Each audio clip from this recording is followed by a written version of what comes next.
Hi, I'm Nick Blackford, and I understand many of you are on the fence in terms of multicultural education, and I'm here to try to clear up any of those prior misconceptions and present a few ideas of our own. First of all, culture is grounded in our students' lives. It's important that we bring culture into the classroom so that our students can use that as a learning strategy and to bring it into the classroom so that it improves comprehension for the students. Multicultural education has many meanings. First of all, it's a process, so it's important that you implement it into the schools as soon as possible so that students have time to move through this process. It's also important that schools, once they implement it, follow through and go beyond the introduction of multicultural education. Many schools get to the point where they're introducing culture to their students, but then fail to go beyond this and bring it into the classroom. It's also important to recognize that multicultural education takes time and to have realistic expectations about the process. Also, you want to make sure that multicultural education goes away from the common Eurocentric thoughts and processes that are in the classroom right now and to take a different perspective. The important thing to understand about race is that it was fabricated by some very important people in history in order to create differences between them and other peoples. The point of this was to exempt some people from rights that they said all men should have.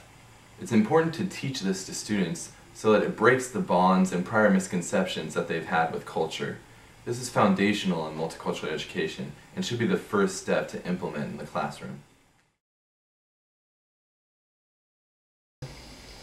The second step in multicultural education is to make sure that you bring culture into the classroom. It's important to know each student individually because they're so diverse and they come from so many different backgrounds. Through this strategy, you can help students understand the concepts better and present different viewpoints to the classroom, better helping their understanding of culture in history.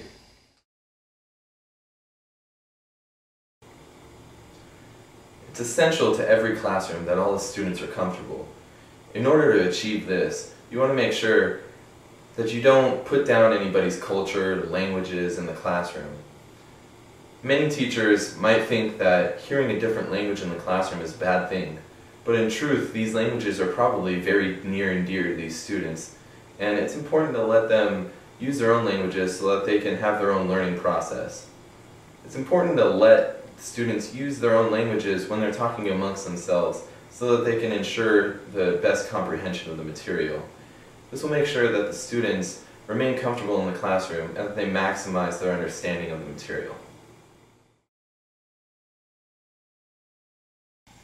Standards have skewed our schooling so that it's teaching students towards the test instead of focusing on knowledge and the true point of education.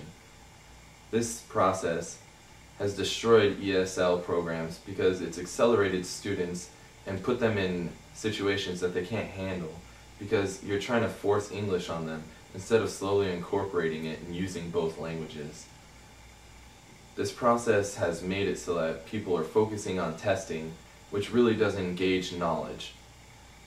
This type of education doesn't really test knowledge, but really just helps people do better on tests instead of really giving education and knowledge to our students.